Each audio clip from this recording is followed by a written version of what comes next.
Becky here. It's the Pat and JT Podcast. Pat and JT Podcast. Rate, review, subscribe. If you're not subscribed to our podcast, and go to patandjt.com. That's where you can find connections to us, to the people in the community, our supporter, Kugler Vision. You can also buy some of the stuff that we've talked about through our Amazon and all that kind of stuff. So it's all on patandjt.com. All right. Speaking of which, too, when we were talking about that, we were looking for any suggestions. Forgot to mention that in yesterday's podcast. Looking for suggestions of charities because, we put together a storefront on Amazon. And the link will be on along with the show notes and along with the postings for our podcast on Facebook and in the show notes as well. So everywhere. You can get to our Amazon storefront. And there we just have some of the crap that we've ordered. It's a variety of items. It's just some things could be helpful. Some things are just silly and some things turned out to be rather useful. So we'll have those things are up there. But anything that gets bought while you're on our page or while you link through from there, then we'll get a kickback, just so you know. And it tells you that right on the page, as a matter of fact. And it doesn't cost you a dime. It's all via Amazon in order to, because we're promoting Amazon. So that's our way of saying thank you. Yeah. So they give us 8 cents on the dollar or something like that. Basically. So anyway, what we decided to do is any money that we make off of that, and we were going to do it another way. We were going to do it with their Smile program. But then we got to talking about it, and it's like, you know what? If we do it through their program, I'd rather do it through ours personally, so we know exactly how much money. And instead of just a portion of it, then we can just donate that amount. Because not every charity that is around here locally specifically is on Amazon Smile. So it'd be nice to give to some that necessarily aren't. Yeah. So we asked for some suggestions. One of them was Promise for Paws, and that's in Council Bluffs. I looked them up right away. I think Aspen's one that threw that one in for us. And it turns out it's in Council Bluffs. Granted, it's not in Nebraska. We aren't that sticky. We aren't like, nope, just cross the border. But it's for older pets, older dogs that need a home. And, you see those older dogs in the, when you go to the Humane Society or if you get on their website, you'll see some of the older dogs that are on there. They just need a, kind of like the story of the pup in New York City, New Jersey. Yeah. Susan Pupman, and the little dog that wandered into somebody's house. And now this guy is making posts. And I see a lot of you guys are following the story on Facebook and on Twitter. And I see your likes and following along on what he does every day. And he posts something almost every day. And they went to the vet, get her heart checked and, get this checked. And she's got enough weight gained on her that she's going to be able to have the surgery she needs for her dental work. That's cool. And they've raised like $30,000. And they're going to use that all for her. And then whatever they have left over is going to be donated to a worthwhile cause. And I'm pretty positive this guy's going to be real transparent about how he's doing it. Yeah. But he's going to use this money just for her care so she has top-notch care. And she deserves that. And she does. And because, like he said, he wants to give her a good end of life. She's an older dog. And she looked like a puppy because she was so malnourished. She was so teeny tiny. And so they're putting some weight on her. She goes for walks now. She is free of all her worms and all that other stuff. So she doesn't have any problems with that. So she can go hang out with other dogs. And so she gets to go to the dog park now and hang out with her brother, the other dog that they had. And George, what was his name? George something. Posada. George Posada. Jorge Posada. Well, they call him George. George, okay. Yeah, Jorge Posada, but they call him George. Obviously, a baseball fan. Yeah. He is huge. He is a huge baseball fan. But anyway, so that's what this organization does, the same kind of thing. They try to give older dogs a loving end of life. I saw a great story the other day about a woman who does that herself, too. She takes in older dogs. And then it's just like... Did you share that or retweet that? It's like the hospice for older dogs. Yeah. That was really cool, yeah. It is so cool. And it's just like giving them all the things. What's on your bucket list, puppy? It's like, what are we going to do today? Just whatever you think would make the dog happy. And I'm like, that's really cool. That's a great idea. Some of these older dogs don't get that opportunity and maybe never did have it. Yeah. So anyway, that's a great one. Another one that was in here is Leap for a Cure. And this is a woman that's right here, and her main focus is brain cancer research. And this also from Aspen. Now, you might remember us talking about Aspen, about 2 years ago.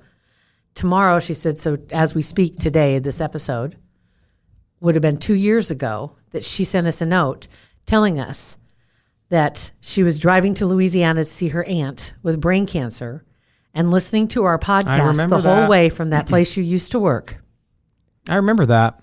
2 years since she passed away, but finding this charity has helped me be able to give back in her honor. That's cool. I had forgotten about that, but that was pretty awesome. Yeah. So she drove listening to our kind of sort of podcast that we had before, but all the way down to Louisiana. Wow, that's really cool. So Aspen, thank you for that one also. I think there was that other one too. Where did I put it? There it is. Yes, another puppy one. No surprise. BBRH, Basset and Beagle, Rescue of the Heartland. And they are on Amazon Smile. And said that we've been fostering for them for several years. This is from Laura. We have 2 main fundraisers a year, Bingo and Omaha Gives.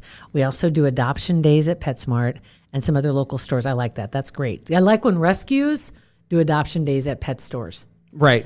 Because some of the pet stores you go in and you see these little kennels with cute cats and you just have no idea, or dogs, you have no clue where they came from. And we talked about this. California is one of this, I think the only state, I don't know that any others have at this point, this would be about the only thing that's good that's come out of California in a long time, is they passed a law that said the only animals that can be offered for sale in a pet store or adoption, they can only be adoption, they can only be rescues. That's it. They can only be rescues. They will not allow people. That's like a no-brainer. So you can't bring in third party. Kind of like when Jack was in that system. My dog Jack. The people would go to these auctions where these backyard breeders, and it was prolific.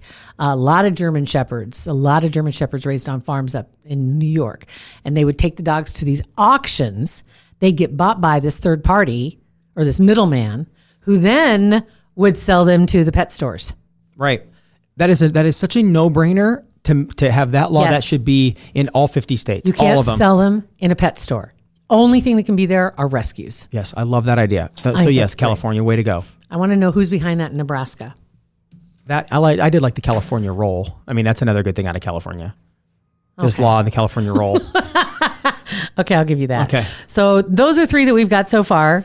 And we'll keep collecting your suggestions, and then we'll keep track of what happens on the little website and let you know if we raise any money. And if we do, that's what we're going to do with it. Sweet. So there's that. We got a text message here that from 402-403-9478. No name. It just says, for Bennett, auto shut off, and it's a link to an Amazon warm electric heated blanket that automatically shuts off. She's like, you know what? Whoever texted us in is like, don't even try to get him to do it. He just whatever. Just take it. No over. confidence. No confidence. No confidence at all. So yeah, that's it'll be easier on you. Yeah. Oh, you will. But right. But ultimately, there hasn't been one thing said about the blanket. By the way, he hasn't mentioned it one time. Really? Mm-mm. Does he have another one stuffed away up Maybe. there? A rogue one. A rogue blanket. All of a sudden, you notice, where's that extra blanket that we used to? Plugs Bennett. it in. But he does.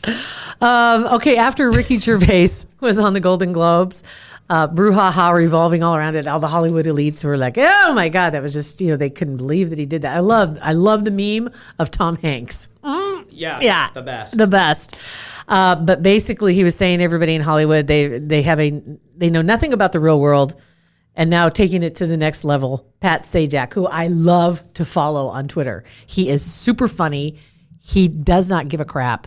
And he will make fun of himself in a heartbeat.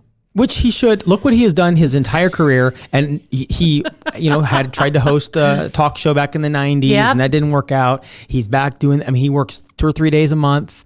And there have been stories where he has said it too, that him and Vanna for lunch have gone across the street to the bar, gotten popped, and then recorded the rest of the afternoon when he knows he smelled like a tequila factory. But I mean, look at his life that he's had. He has the best job, and I'm sure it's just like everybody hates their job after a while. Makes a ton of money, makes people happy, can drink during work. And he makes fun of the job almost. Yeah. It's like, this is ridiculous. I get paid to do this. It's insane. It's really crazy. He says, well, I'm sick and tired of hearing how we celebrities are in some kind of a bubble and we don't understand real life. When I'm out in public and people approach me, I'm always interested in what they have to say to my security detail. That's funny. Because that's true.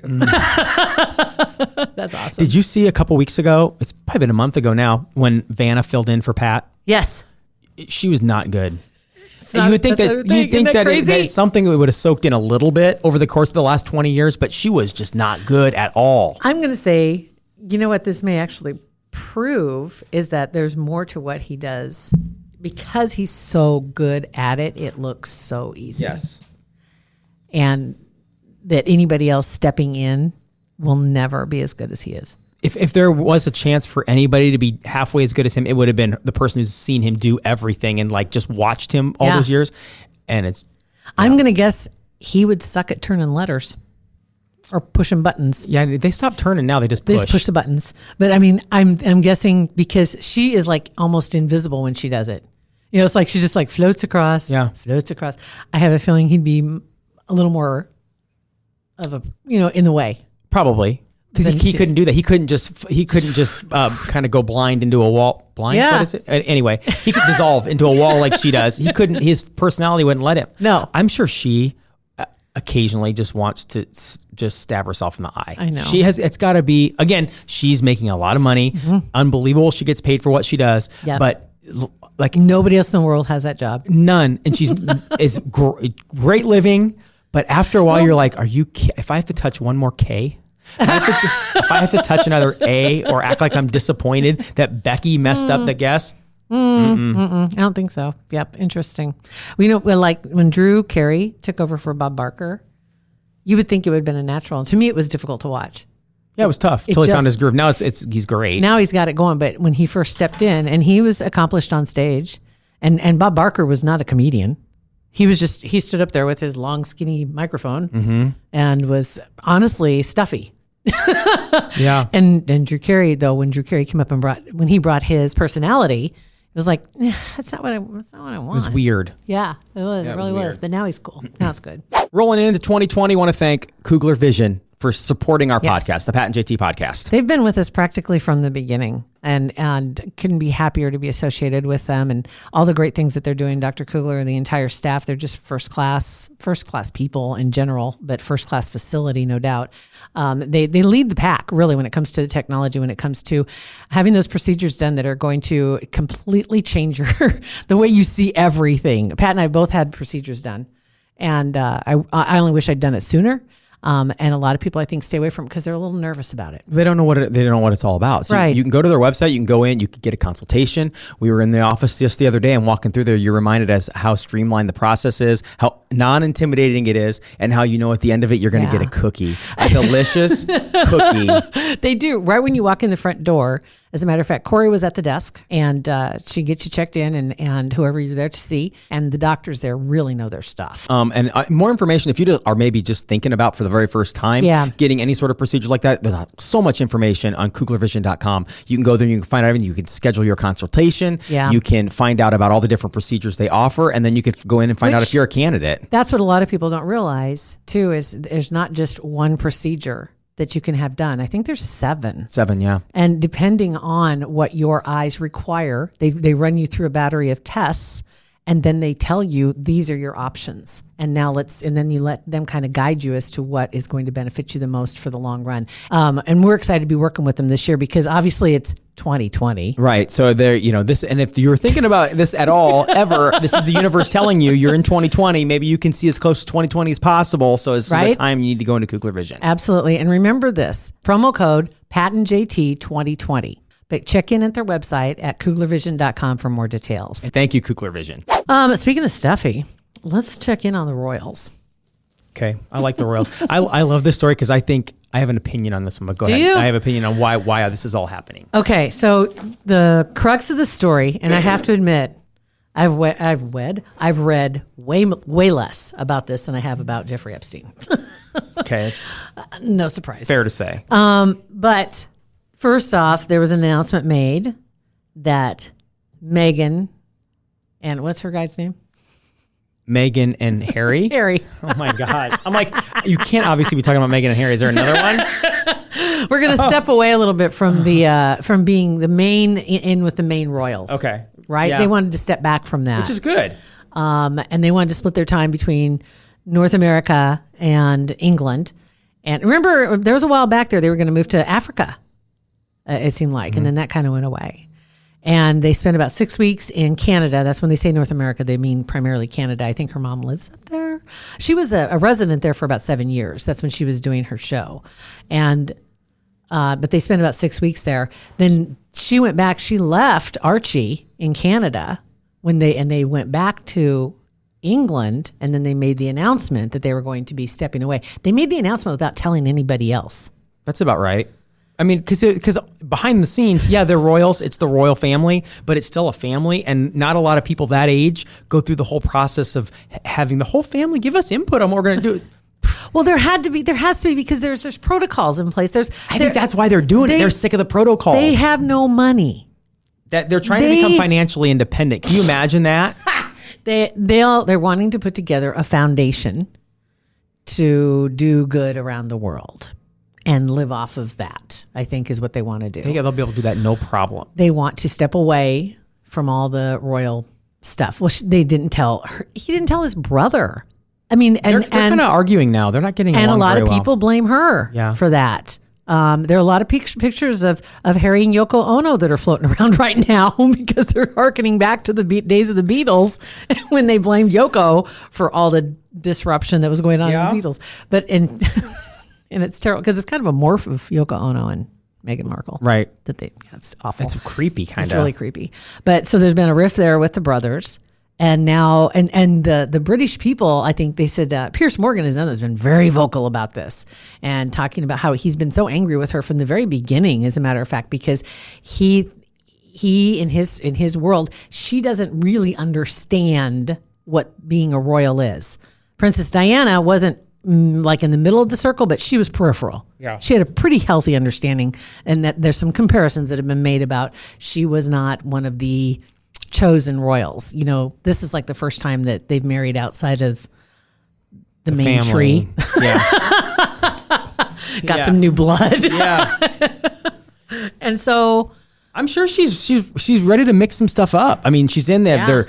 Yeah. They've got lots of resources. They have a lot of opportunities, and just instead of going down the same path that William has and that Charles has, it's like they want to do something different. Well, all the money they live off of, 95% of their income is from a private estate that's controlled by Prince Charles.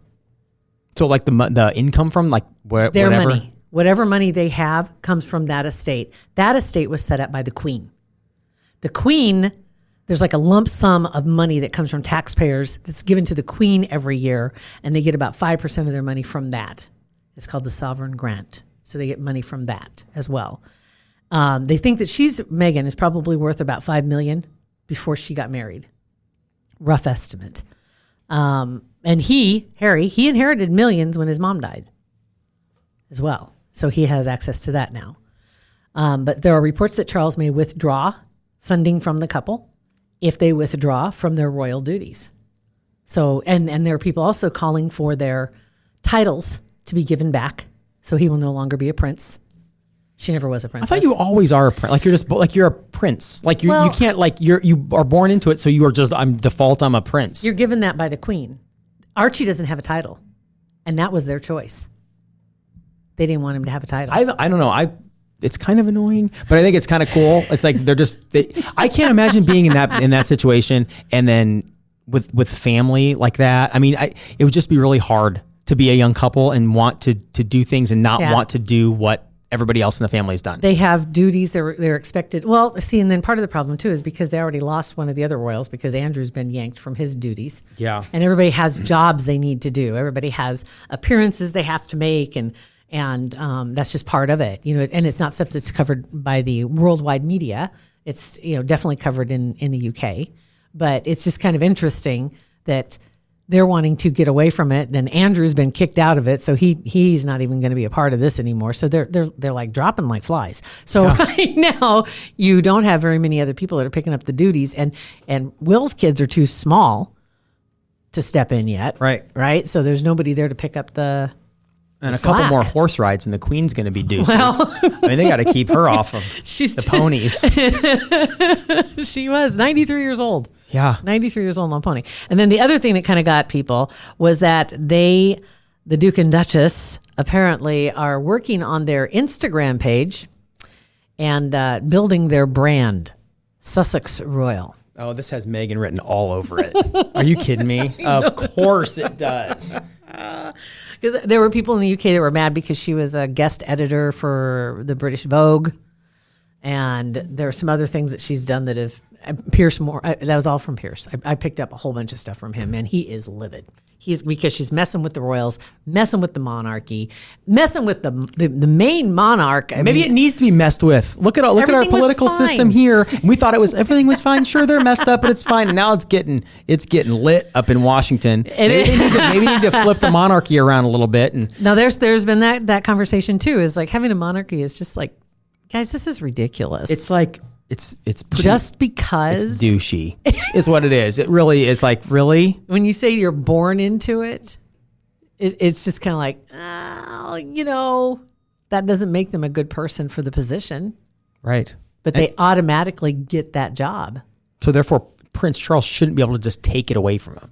Like who? But he can like right who now. made him the boss? His mother. Yeah, well, fair enough.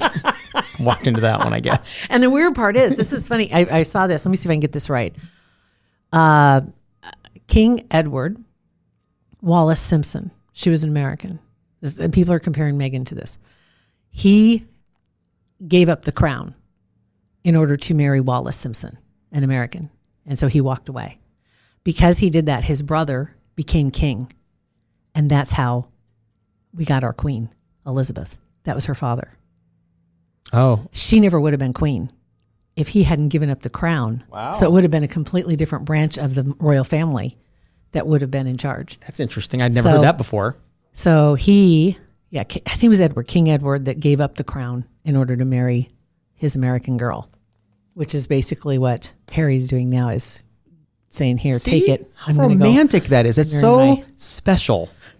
It's so special. I don't know. This is going to get interesting. So anyway, that's my latest British update. There's your Sussex Royal. You can always rely on the Pat and JT podcast to give you the latest in British news happenings. Hello. That's your line. Sorry. We have listeners in Europe. We do. Maybe somebody can set me straight. Thanks for listening to our podcast. Pat and JT Podcast, a Parkville Media Production.